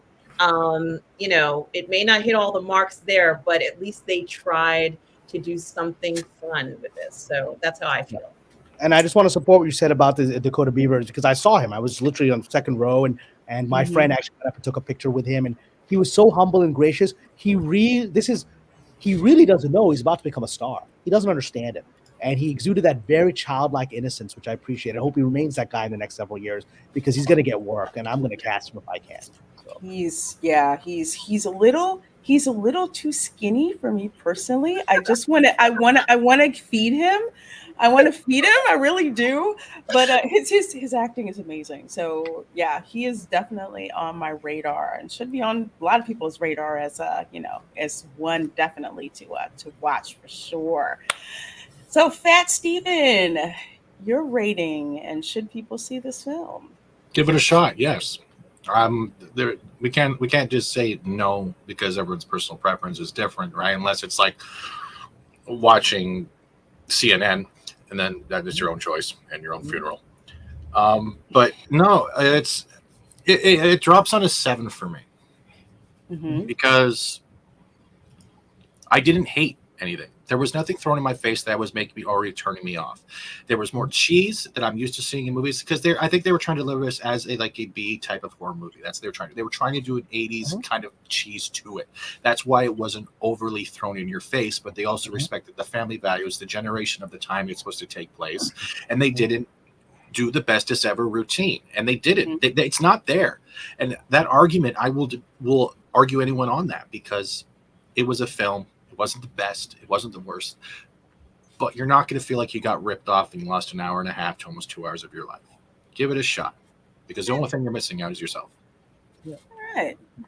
And he is so sexy and very thin. And oh my God, I can't wait till he gets cast. Let me get my panties and throw him for Neil Diamond. And he needs to get cast, and we need to give him lots of protein shakes. Just get Cameron to cast him, invite him over to your house for dinner, and you cook a whole 7-course meal. Yes. We all win. Yes. He's so oh my God. Cute. He really is. He's so yeah, he's remarkable. As for me, I would give this a 7. I honestly, because of the marketing, I was prepared to hate every single freaking thing about this film. Really, really was. But the more I saw it, I'm like, it's not that bad. It's not that bad. Solidly written. I have several couple of nits. Again, it was like it's the plains, it's the Great Plains, but the scenery doesn't look like the Great Plains. There were a couple of historical nits that I had with the quote unquote French trappers. They would, trap like beaver fur, things like that. They weren't skinning buffalo. They weren't doing that. The French traders were more diplomatic. They weren't like say malevolent. So I didn't like them being played that way because as someone like me, to make it personal, as someone like me who did have French ancestors who were trappers, that was not their life. That was not how they were portrayed. And I really find it offensive that they would demonize them that way. There really didn't need to be a demon in this. They could have been like, we're in the same situation as you. We're just minding our own business, trying to trap furs and do all that and make money. And this predator is out here freaking killing us. How cool a story would that have been? They could have combined their efforts and defeated the predator that way, Lorena. That would have been the. Well, they did a small amount of that with, again, the multilingual trapper, right? And I would have liked that because he was just like, we should band together. And I'm like, well, why the heck that really should have been the story, but I'm not writing this. Kamran's not writing this. When he got stepped on, come on, that was that broke my heart. It broke my heart. I was like, you're just turned into a blue freezy for good. Well, no, I love him trying to play dead with this thing that can do body heat. He doesn't know that. It was funny. I'm just like, do you know that's not going to work with this guy? And I like he does it until he finds out. When you kill the the villain and the final boss, it's just like you need to make sure he's dead. Unload a round in his head too, just to be safe. The thing is, he's a bit of a tragic thing is that once he's an injured thing, he's not of any value to the predator. There's no pride in killing him. It was just the predator's automatic reaction when he stepped on what he thought was a corpse, and the thing reacts, that he went into automatic defend mode and killed him. But had he just walked by the guy and he noticed he's still breathing, he wouldn't have given a damn about it. I know. PL 9000, I'm glad you brought this up. Dude, I speak French and it drove me nuts. It totally drove me nuts. I'm like, what the heck are they talking about? It's not like Creole French where it's like I understand the French words mixed in with I don't understand. Was it like 18th century French? It wasn't even 18th century. I don't even know what the heck it was, but it did French not. Class. It was like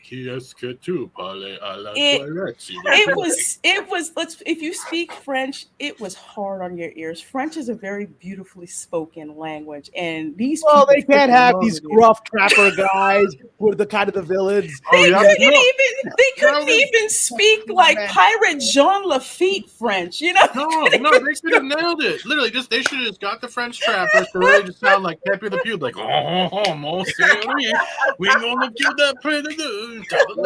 You know what? Lovely, my lady, my native lady. You're so lovely. I would have freaking loved that.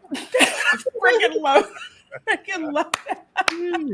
Castle Kingside, new in my chat. Thank you so much for being here. Said they finally said what I've been screaming about this movie. Unity was the only possible way they could win. Yeah, I really wish that they would have done that. There's political elements there. Remember, so you have Native American producer who's there who. I'm sure her political agenda was, white people hurt us a lot, and I don't want them to necessarily be the heroes of this story. Those are personal political agendas. You can't look as a filmmaker. If I'm the screenwriter, I'm like, okay, I got this boss to answer to, and this boss has this agenda. How do I make all this work? I'm going through that right now in my own project, where I'm like getting 4 different notes from 4 different executives that are all contradictory, and each of them has a personal agenda. And you're like, okay, I got to make this work. And then, God willing, my show gets on the air. People will be like, "Oh, Cameron, I didn't like that scene." You had no idea what I had to do to get to that scene to make it work somewhat, right? I am upset. Telling me contradictory things. But the one thing before I forget, because I do want to say this. So as for my rating, like I said, I'd give it a 7. Do I think people should give it a shot? Sure. Yeah, give it a shot and see if you like it. I don't think it's a complete waste of time. I will say for me, since I'm reviewing this, I watched it 3 times. But if I was just joking public with some popcorn, for me it's a one and done. It's a one and done, and it actually makes me want to go back and watch Predator 1 and, Predator 2. It's not the worst thing in the world. It's not the best movie, but it's okay. It's It's not okay. the Last So, Jedi. oh, good God, no. But what I will say is, I actually had tickets for they were also screening the Comanche version that was dubbed in Comanche by the same actors, right? And but my friend That couldn't is stick on around that Hulu. long. And so that Yeah, I believe that is available. People are saying in the it is chat, available on Hulu, the Comanche version. yeah, I so was I want to actually go going to see the watch Comanche that. version. I want to go see that, because it's never really been done before, and I think I'd like to honor that, because they had the actors, and they actually said, and those who saw the Comanche version can say in the chat whether it worked. The producer said that in the Q&A, she said, I wanted to make sure it didn't look like Godzilla movie where the dubbing is so off the lip movement, right? And that's Not she's both trying of to you. work with comical. And so we had the actors work very carefully to try to dub it in Comanche and still look like it's matching lip movements. So I think it worked from what people seem to be saying in the chat, but I want to see it in that version. I had one complaint. Sorry, quickly. And the problem is, I really think they should have redone the whole scene with the French trappers and Naru. And what it should have been is set up like Lord of the Rings. You shall have my baguette. You shall have my axe. And they all grouped together. And it was the Fellowship of the Predator. I'm going to watch it again because I want to see Dakota Beavers again. You clearly that is a perfectly legit reason. And I want to get a poster with him in the film. That's a legit reason right there. It's for the same reason I like the Doom movie. I don't watch that movie for the plot. I watch it to see The Rock and Carl Urban. That's why I go and freaking see it. I'll admit it. Let's sum up Reina's film watching expertise right there. No, wait, Yes. that's not right. There you go. But look, God bless them. We watch actors because they're attractive, right? We watch them for that reason, and so and in this case, the attractive actors were also talented. Yes. Yes. They're good performers. So yeah. Yes, very. Yeah. I gotta rewatch Predator 2 because that had Gary Busey in it, right? I think so. Had oh God, why am I blanking? Danny Glover, right? Mm-hmm. Yeah. Yeah, that's That a movie kid- that divides people. Some people love it, some people hate it. I just barely remember it. That kid I scene. You remember want Predator. some candy? Oh was my God! Don't offer the Predator It candy. was an interesting watch. I was kind of like, yeah, okay. And wasn't bad. It wasn't great. It was, yes, all right. It was all right. Well, folks, thank you guys so much for hanging out with us. Sure do appreciate it, especially the commentary, all the chat, all of your opinions. So thankful to my guests for being here, Kamran and Fat Steven and her. So Yes. why don't we first start? I told you Fat Steven. I didn't call you guest. Yes. I didn't call you guest. Oh, y'all want to torture me, don't you? Oh, I'm doing it. I'm going to do every. I days of our lives. I am, because I just, as a normie, I want to watch it because I'm watching Rings of Power and House of the Dragon. So Well, yeah. I'm gonna wait for your reviews on those two. I think I don't have any particular desire to see Rings of Power, but if you come back to me, I know with your high standard, and because you'll always, one thing I love about you, Reina, is you always give an honest opinion. You're not here for promote any narrative. So if you like those shows, I will watch those shows. If you don't like those shows, I'll take that into advisement. Because you're always going to give an honest opinion, unlike a lot of people out there, and that's why. Thank you, because I'm hype about House of the Dragon, because I'm Team House Targaryen, and dang it, they better not mess that up. But a friend of mine has read the scripts of the first season. They're a very big screenwriter, and he said the scripts are some of the best scripts he's ever read. Hopefully, they executed that. But I've worked with him. I trust his judgment, and he's very high standard writer. And he said, no, this was some of the best scripts I've ever read. So I hope that's true. I would really Kamran, sorry, go ahead, Bessie. The only reason why I'm watching Rings of Power is because I want to see Eminem's cameo. That's pretty much it. Oh Lord, not that dude. Hi, my name is okay. I actually did that. I actually did it with the audio. Slim Shady. Slim Shady. I did 10 seconds short of that. Yeah. Well, they had what's his face, that British singer on Game of Thrones. What's the name? The redheaded guy. Oh, Ed Sheeran. He was a good singer. They had him on there, so now they got to have my Taylor Swift on this one. They got to have Taylor Swift. She's got the natural blonde for the Targaryens. She's got to have lovely Taylor Swift. E. how Clay to Thomason, I'm buying a lot of $4 Chuck from Trader Joe's. Let's put it that way. I'm not drinking the expensive Tequila stuff and a crazy straw. when I'm I good to go. when I watch that. But before we head on out, want to have folks go around, shout out what they have going on. We'll start with our guest, Kamran Pasha, folks. Well, I mean, I've got a lot going on. I mean, I've not been much on YouTube, and I'm going to be fading away again because I actually have work.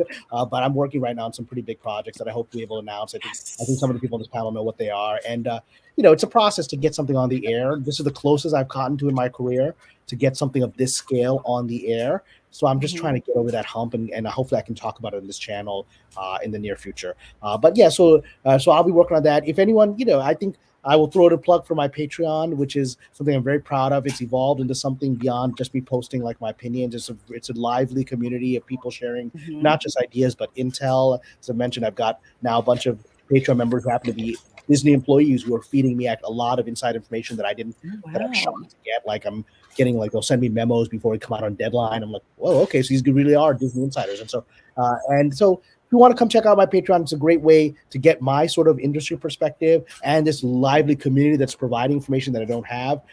And also a chance to, if you're an aspiring screenwriter, aspiring novelist, I offer consulting services through there, and they've been very successful so far. People seem to be very happy with, because, let's be frank, most people who are actually working screenwriters, I know some people doubt that I'm actually a working screenwriter because I'm on YouTube, but no, I actually am. That's how I pay my rent. And I really do that. And so most people in my position don't actually do consulting to the general public. They just don't. They'll charge like $50,000 to do a script, critique to a studio, but they won't reach out to the general public. And to me, that I think is wrong, because you have to be able to share. There's a lot of good writers out there that just need a little bit of professional advice from somebody who's actually into the system. That's what I can offer. So anyone come joins me on that, you can find out about those services on the Patreon. I'll throw a link in there. Yeah. Okay, I think I have your Patreon link in the description box already, but I'll double check. But I'm pretty sure that I do. And Kamran, you also offer to the Patreon members a how-to in regards to how to write a screenplay, which most people would charge for. What would happen is you write a book on it, and you'd have to go buy that. Kamran has graciously shared that information with people time and time again, and it is a fantastic method. The Pasha method, I think, is what you call it. It is my method. It's a method I developed that's allowed me to survive 21 years in this town and sells things. And people have used, because Aram is very gracious to mention it, but people are telling me I should, because I've taught this method at universities. Like people have invited me to seminars, like come for the weekend and do a special seminar at Columbia and Chicago and other places. And I've done that, right? And people are like, we got to put this in a book, and may God willing, I will one day. But I've written an incredibly lengthy stuff on the Patreon about my method, which could be easily turned into a book. So come join there, and then you'll actually learn how I write and how I actually sell stuff. I mean, it's a method I developed myself. I've never seen anyone else express it this way, and it's consistently worked for me, and it seems to work for people that try it. Awesome. Well, dude, I'm so proud of you, how the Patreon's been just blowing up, and so excited to see new projects and stuff that you got. God willing, I'm still here. Anytime I'm still in this town is a blessing, because people don't understand how hard it is to survive this town. And that's why I'm so merciful often to movies. You're like, don't you see this problem with that story and that problem? I'm like, yeah. And I've also been through the process of making stuff and seeing how hard it is to actually get anything good made in the system that you're in. Yeah, that's the one thing about living in LA. I got the backstage view of the whole, the whole entire business. So it's all crazy. It's hard to imagine how crazy it is. It is crazy. It's nuts. It's something else. So everyone else, what do you have going on? Let the folks know about. It's okay. Kamran was about to say something probably very inspirational. Go ahead. No, that's it. I've said everything I need to say. I want to hear from you now. Oh, I need that in a recording. Could someone clip that? You can clip it, yeah. Clip it. Sorry, I had a cashew in my mouth because nuts. Not really nuts. I am Fat Steven, Justice Segal, as you call it. Justice is in pretty much my channel. Well, good news, finally, after 4 months of YouTube punishing me, we got our monetization back 2 weeks ago, so we're back with that. The community game nights or weekends, the large parties, they fixed the game for that, so we're starting that up again. 6 to 10 hours of stream, 2 days. Mm-hmm. We got the Crap Talk with Stephen Gary, which is from Pop Culture Minefield. That swaps every channel. You can check out the shorts, the gaming, the parody of the Andor opening scene that people literally unsub from because they got tricked.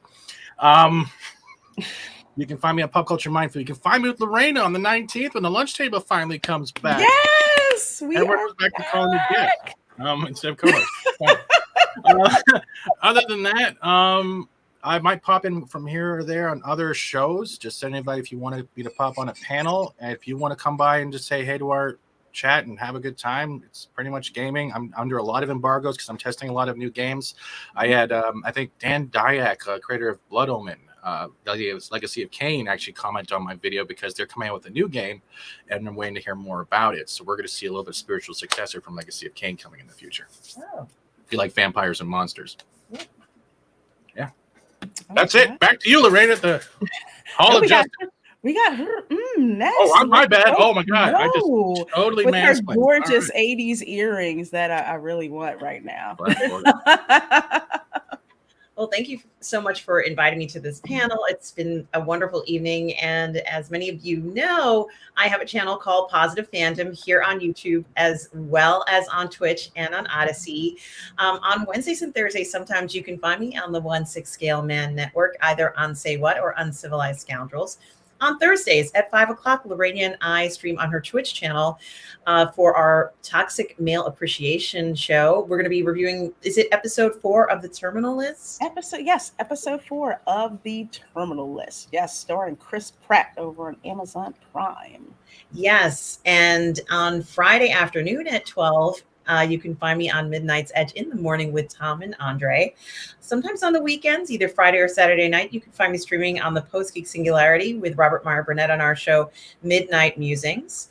On Saturday night, Lorena, you and I are going to be, ironically, at 7 p.m. on your channel doing a watch party for The Predator. Yes. So maybe some of you guys pray first and then watch Predator, I guess, since one comes before the other or whatever you want to do. But it's going to be a Predator night. And on Sunday at 10:30 a.m., please do join me on my channel for my live show, Sunday Brunch, where we do all the parlay in the fandom. So please do check it out. And please watch some of my videos so I can get a little bit higher on my watch hours. I'm almost there, guys. And thank you, everybody, for your support. Well, Positive Fandom, what you should think about doing is putting them all in a playlist and then putting it as your recommended playlist on your homepage through customization, so people could just have it on in the background and hear your voice and Lorraine's lower voice, whatever content's out there. Because I think Cameron would like it the most because he is a lover of intelligent, beautiful women, because he tells us enough that he wants to see less dudes and more, hey, how you doing on the chat. Correct. The world is better with more lovely women. But everyone needs to support our channel because just even the title of it, Positive Fandom, I think that's what we need right now. I think that it is unhealthy to keep seeking negativity in our entertainment and to tear everything down. Eventually, you're left with nothing for yourself.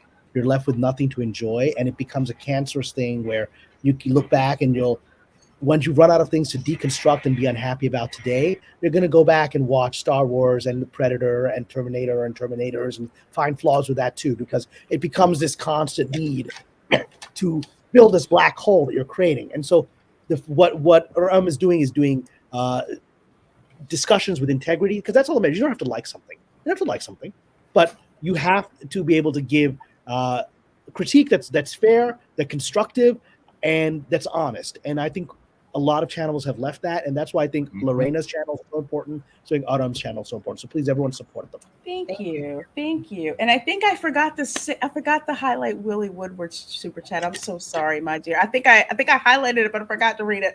For $1.99 says, "Hi panel, just sending some love." Hi, Hi, Willie. Thank you, Willie. Thank you so much for that. And thank you for that compliment, Kamran. I really do appreciate it. I love Hurton's positivity. Me, I'm just real. Just like, You're positive too, Lorena. You're positive. I try to be. I try to be. I try to be as much as I can. It's to go back to enjoying the fun of the things that you liked, and in fandom. And even if there's a film you didn't like, well, you gave it the Mystery Science Theater 3000 treatment. At least you watched it. I will look for all the people that I've disagreed with, and I continue to disagree with a few of our very passionate commenters who didn't like this movie. That's fine. but you watched it, and I respect that. You watched the movie, and I didn't come to the same conclusion you did, but I'm glad you did, because I'm kind of tired of everyone talking about stuff they haven't watched. It's not intellectually honest, and it adds nothing to the conversation. Exactly. So thank you for disagreeing with me and being able to give specifics, which I continue to disagree with, but it shows you watched the damn movie. So I respect that. Yeah. Speaking of watching, if you are not following me over on Scener.com, please do follow me over there. I do watch party. Is this your way of telling me to wrap it up? No, you need that Dave Chappelle skit of wrap it up machine. Remember that? I do. That's Professor X. Boy, he doesn't. I don't hear from him unless it's time to eat, or he wants me to wrap up streams. He has like an internal clock to get off the stream and give me some attention. Yes, follow me over on Scener. I do watch parties over there. I will actually be watching She-Hulk, House of the Dragon, several other things. So over She-Hulk's gonna be Scener.com. No, I got follow me over there. Where I have watch parties, and of course joins me for some as well, so please follow me over on Scener. Yes, we are watching the 87 original. There's another one. You need to watch Screamers. You guys need to get Peter Weller and watch Screamers with the robots that are evolving under the dirt on another planet that kill everyone.